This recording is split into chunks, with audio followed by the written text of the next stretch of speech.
Hello, students, staff, and parents of the community high school. Today is April 8th, and that means it's the first day of our spring break here at school. Congratulations to everyone, to students, to parents, and certainly to teachers for getting through this first phase of our remote learning process.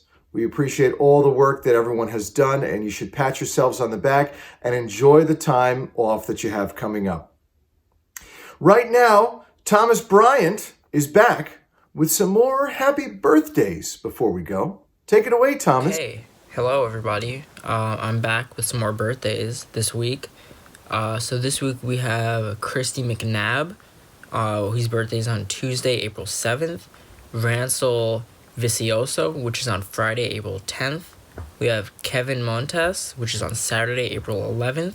And finally, we have Tiffany Maldonado, which is on Sunday, April 12th. Hope you guys have an amazing birthday, and hope everyone else who's watching is safe and happy. I'll see you guys later. Goodbye. And now to Thomas, but this time with a different scarf. All right, so we have Kaylee Perdomo, which is on Saturday, April 18th. We have David Trujillo, which is on Sunday, April 19th. And finally, we have Leah Schwartz, which is on Sunday, April 19th as well. So happy birthday to you three. Hope you guys are having a wonderful birthday planned out. And hope everybody else is safe. Goodbye. Thank you, Thomas. Just a reminder to everyone again, even though there's no school for the next week and a half, you can still reach out to your teachers. You're probably not going anywhere, and none of us are probably going anywhere. So all of our email addresses will be checked, and we will be around. So reach out if you have any questions.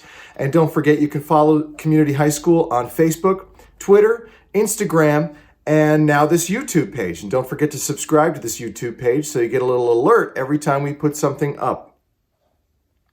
Dan Silvestro has a video coming out today with some good news from CHS, so make sure that you find that on our YouTube page, speaking of our new YouTube page. And if you have any good news to send Dan, please do. You can email him at this address right here. And before we go on spring break, it's time for Joke of the Week. Why did the pony have to go to his room? Because he was horsing around. Because the pony was horsing around. Everyone, enjoy your spring break, and we'll see you soon. Don't forget to reach out if you have to. Bye-bye.